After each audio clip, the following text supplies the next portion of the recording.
because we see Philly, they just gave Tobias a max contract, and now they're wanting to move that, and they might have to attach multiple picks to do that. So that's the fine line. If he's more like a Chris Middleton, then that's a great upside, and that's an awesome pick. But that's the thing. Where do you put the value on those type of guys? Right. If the Jaden Ivey upside hits, you know what the value is. You know exactly where it's going to be, and you're going to be comfortable to pay it because at his upside, that could be a player that can affect winning. What is going on? I want to welcome you from Half Court for today, Monday, June 13th. I am your host, Sean Murphy, and I am joined alongside the man, the myth, the legend, Jeff Iafrady. Jeff, my guy, how you doing today? Oh, I'm doing great. It's a Sunday, and it sucks because we had to wait like 4 days in between these finals games. So tomorrow is, game 6. It will be, or game 5. I Yeah, forget. I forget which one. as of when this comes out, it is today will be game 5, and Yeah. this is going to be one of the best game 5s we've seen in Whoo! years. Yeah. Oh yeah. And we'll be So, talking about it on the pod. So tune oh, into that. oh, 100%. We're actually going to be recording the pod after the game. So, Right after. we might even go live. Who knows? Stay tuned. But with that, Jeff, we are 10 days away from the NBA draft. It is right around the corner. And when the draft gets around this time, you tend to get a consensus of where a team is looking. And although the list has not shrinked from the names that were originally reported by the Athletic and have been confirmed by other beat writers, which is the names that are being considered are, Benedict Mathurin, Yep. Jaden Ivey, Shaden Sharp, Keegan Murray. That's the top 4. However, if there was a final 2 or a consensus top 2, it would be Jaden Ivey and Keegan Murray based off of drafts, based off of reports, based off of general consensus around the league. And Jeff, this is kind of the top 2 guys in the Pistons fan base as well right now. Now, you know that I am pretty biased in the fact that I am a fan of Jaden Ivey. And there are people that work at our network that do not feel the same way. And we've had a lot of conversations about it. We had a lot of debates on this past table talk on What We're Pistons. Subscribe over there, by the way. But Jeff, I want to ask you, if these guys are available at 5 and you get your selection between the two, do you have any hesitation? And if so, what way are you leaning? And ultimately, what do you think Troy Weaver's going to do? It's close to me. I like both players. I would probably slightly lean Jaden Ivey at this point, and maybe that's a little bit of bias of maybe just because I'm sold on having another backcourt mate with Kate Cunningham. Mm-hmm. But again, these guys are very similar. Both sophomores, both had breakout seasons. Keegan obviously had a much, so if you look at this statistically, he had a better season. But I love what Jaden Ivey brings. Like, they're both great in transition. And the thing about Keegan Murray as well, I got to add, it's so crazy how he shoots right-handed, but he's actually left-handed. So just weird things like that, man. They're both interesting players. I would be happy with either one. If I had to kind of guess where Troy Weaver's going, it really depends. Honestly, it's not even up to the Pistons. It's up to the Sacramento Kings, because I feel like the Kings are going to take one of these players, whether it's Keegan Murray, whether it's Jaden Ivey. I've seen some mock drafts with Shaden Sharp going to the Kings. I don't think that's going to happen. I think it's between either of those players. If they take Jaden Ivey, Troy Weaver's going to have to ask himself, am I going the Keegan Murray route, or is it Benedict Mathurin? Is it Shaden Sharp? Whoever it is, I think in that case, it would be Keegan Murray. But if Keegan Murray goes 4, I feel like Jaden Ivey at that point. But the interesting part, I don't know in a scenario where this happens, but if, let's say, the Kings take someone else and you have to choose between Keegan Murray or Jaden Ivey, I think a part of me would still favor Jaden Ivey, just because of what, you got to ask yourself this. When you look at the Pistons right now and this year, yes, if they trade Jeremy Grant, Keegan Murray makes sense. It really does. But we have to wait to see what happens with Jeremy if they require another lottery pick. Let's say they get 7. Okay, now you could take Keegan and Benedict Mathurin possibly. So it's a lot more enticing there. But for me, I want another guy that can make plays, be dynamic with the basketball in his hands, someone that has proven can be a catch and shoot guy as well. I don't think he's going to be a stand in the corner. No way he's going to sit in the corner and shoot threes.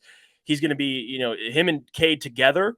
It'd be interesting. It'd be a great backcourt because now you have Jaden Ivey who has all those tools defensively. Yes, he can get better, but still, I love that fit a lot more. Keegan Murray would make sense. Don't get me wrong, but I feel like if you're picking Keegan Murray, he's not great.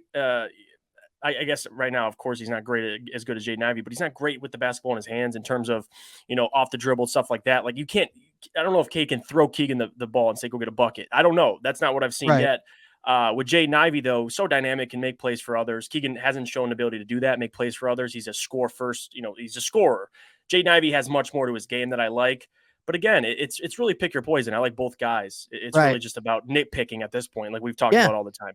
Absolutely. Now, Jeff, if I were to give the devil's advocate, or should I say the everything King's advocate argument on this one, if I were to give the Lexi everything King Keegan Murray army argument and say, hold on, we don't know what Jaden Ivey could be as a pro. However, with Keegan Murray, we know that he can probably come in day one and be a really solid, productive starter.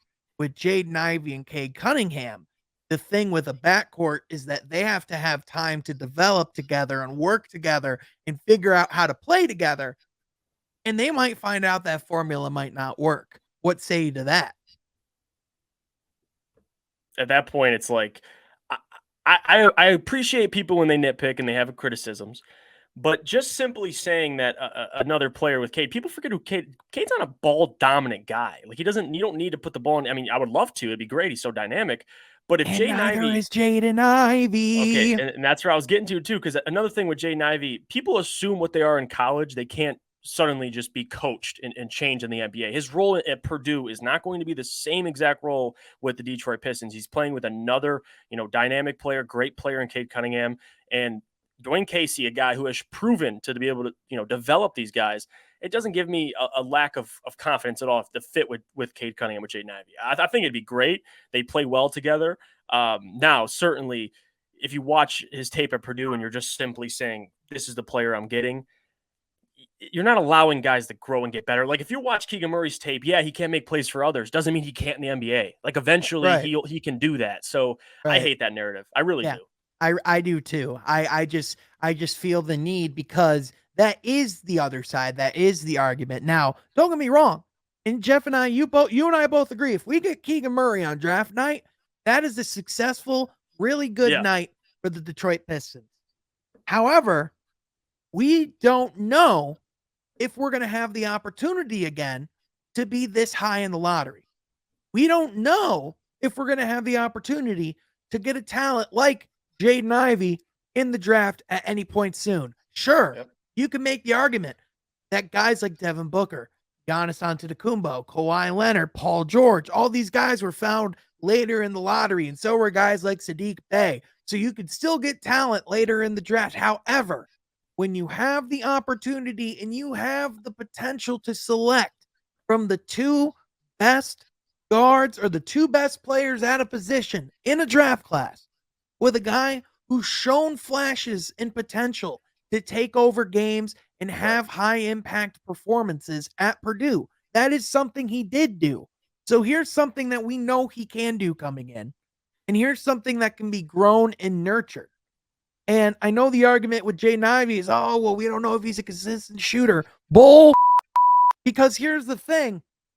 We saw him shoot 35% last year, which, Jeff, is only 3% less than Keegan Murray.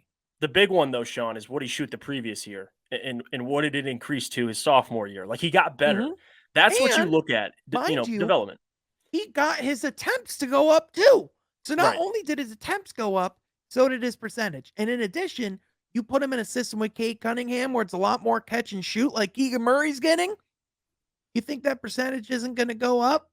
And I was just going to say it too. A lot of Jaden Ivey's shots were coming off the dribble as well. So it's a lot more tougher shots and not as easy. He's going to get open looks with Cade Cunningham. That's the benefit. So with me, I agree with everything you said. That's something I've been echoing as well. Like as a Pistons fan, you understand this team's going to get better. Right. But will they be in this position? And with the lottery, you never know. The Pelicans got the #1 overall pick, but still, like you're assuming this is your swing, and that's why I'm so high on a guy like Shaedon Sharpe. But Jaden Ivey's in that conversation as well. That's high upside. Right. Keegan doesn't mean Keegan doesn't have an upside. I just feel like Jaden's so dynamic. You get a backcourt mate. You get that problem now. If you trade Jeremy, you acquire the 7th pick. Now we could talk about other matchups, Keegan and Benedict. I love that as well. Right. If you get 2 bigs, but maybe you end up with Jaden Ivey. And what if Keegan falls? You end up with Jaden Ivey, Keegan Murray. Like you never know. So that's kind of the player I'm leaning towards. Although I'd be happy with any of these players, even Benedict Mathurin. I think in terms of fit, that's another guy that fits. Like all these guys, any one of the prospects would fit with Cade. That's not the question. It's really who you like, who has the highest upside. And me, I'm an upside guy. So give me Jaden Ivey slightly though. Yep. Now let me give you a scenario, Jeff. Let's say we draft Jaden Ivey and we let him develop and we let him come in and nurture. And let's say we don't even move Jeremy Grant. Let's just assume that we keep him on. Like, let's not even let's not even go with the other draft pick scenario. Let's just say all we do draft night in a vacuum, we just get Jaden Ivey, right? Yeah. And then you sign DeAndre Ayton in the offseason. And you have Sadiq Bey and Cade Cunningham. And then you have a duo of Cade and Jaden Ivey. Does that not kind of give you some vibes of Jason Tatum and Jaylen Brown as we're watching these finals right now? Because here's the thing, Jaden Ivey, I know Jaden Ivey is not near the level of defender that Jaylen Brown is. I'm not claiming that. However, what I have seen is in footage in games like down the stretch against North Carolina, where when he was tuned in on the defensive end, when it was time to actually zone in, he has the capability and the wingspan and the athleticism to be a good defensive player and to be in a system with Coach Casey and Troy Weaver, where the precedent is set that that's important day one. I think he can really be a good defender in the NBA. And I think one thing that people aren't talking about enough between the two prospects is if Cade gets in foul trouble or Cade's injured. I'm not saying you don't want that to happen, but I'm just saying you have a guy on the court. You just brought up Jaylen Brown and Jason Tatum. If Jason gets in foul trouble early, or if he's just simply resting and you put Jaylen in the game, Jaylen's going to be able to make plays for others. He's going to be able to score at will. Like that's what you look for. If Cade's off the floor, if Jaden's off the floor, you have 2 guards that can run your offense and be just as dangerous. Now with Keegan Murray, I haven't seen his ability to make plays for others. Now he can, but I would much rather have that lineup of Jaden Ivey and Caden Cunningham. That's appealing to me. Right. And that's Keegan Murray, the appeal of getting another 3-and-D wing, someone who can play similarly to Sadiq Bey and come in and play that role. Let's be honest, that's tantalizing. However, what I would argue is we need guys who can not only create for themselves, but create for others. And I think bingo. And I think that's the thing, is that we've seen Jaden Ivey, in my opinion, he's going to have a higher upside ability to not only create for himself, because I think Keegan Murray is a very, very much a Tobias Harris type player. And that's not a bad thing, but what do you pay Tobias Harris? Because we see Philly, they just gave Tobias a max contract, and now they're wanting to move that, and they might have to attach multiple picks to do that. So that's the fine line. If he's more like a Chris Middleton, then that's a great upside, and that's an awesome pick. But that's the thing. Where do you put the value on those type of guys? Right. If the Jaden Ivey upside hits, you know what the value is. You know exactly where it's going to be, and you're going to be comfortable to pay it, because at his upside, that could be a player that can affect winning. So absolutely. And you have to, and this isn't a question for Troy Weaver. Like if you see Keegan Murray and you think his upside is Jason Tatum, then go get him. I'm not going to have a problem with that.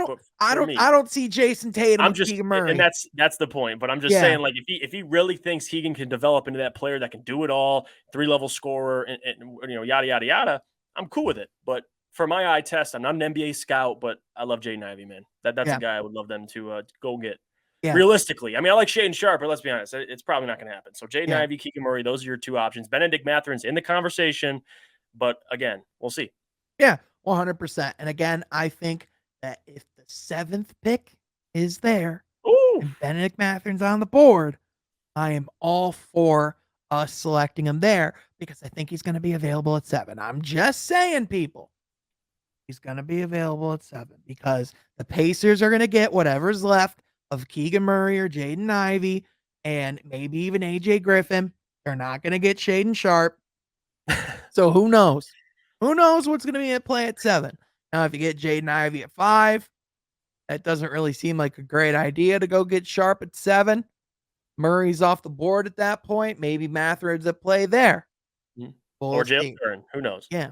But more importantly, what does this say? Because I mean, does this say do you think these two guys there's one that impacts what next season looks like for us more than the other? Do you think one is more of a long-term play, one's more of a win now play? Because in my opinion, I think no matter what we draft, I think it's really more so what do we do in free agency Yeah. and what do we do with Yeah, that's Jeremy it. Grant that impacts what we're going to be doing next year. Do you agree with that?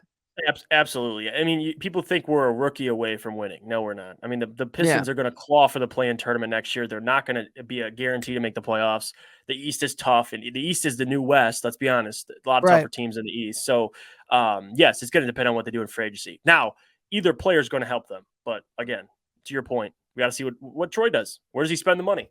Yep, absolutely. Because if they have an elite big man like DeAndre Ayton in there that can help protect the paint, that certainly impacts their winning chances more than if, say, we have a Mitchell Robinson or a Right. Jalen Duren in there or whatever happens. Because that's just going to be what's gonna be decided. Are we going to invest in players now that can help us get better? Or are we going to keep saving some of that cap space for later potential trades, say down the line in the season? Because remember, we could be in play in the trade deadline as well. We could even be buyers, we could be sellers. There's a lot of different things the Detroit Pistons can do over the course of the next year because of that flexibility we have. But in my opinion, Jeff, I think you and I agree. You got to get the home run swing if you can here. And if you're going to go for the safe home run, in my opinion, that's Jaden Ivey. It really is. Yeah, definitely. Yeah. That's where the NBA is going, man. Especially both ways. Keegan Murray as well. Like it's you can make an argument for both. Mhm. Honestly, like if you Yeah. look at the finals, you see a bunch of Keegan Murrays. But again, it's really comes down to one thing, Sean, and it's about having a backcourt mate that can make plays when Cade's off the floor. Yep. He's so dynamic, man. Give me Jaden Ivey. Yeah. 100%. But the question is, what do you think? Let us know in the comment section down below because we are so close to the NBA draft and we are going to be having so much coverage and podcasts and conversations about that, but also the finals and everything else. So be sure to be tuned in. Also be sure to subscribe, hit that notification bell, but more importantly, hit that join button down below and become a From Half Court member. Get early access to videos, play us in 2K live on streams, and be one of our OG members, just like Dominique Davis, Justin Jones, Away Balut, and others. Thank you so much to the From Half Court membership group. But thank you so much for joining. We will catch you next time from Half Court. Be sure to subscribe and join the From Half Court Do it. Army. Do it.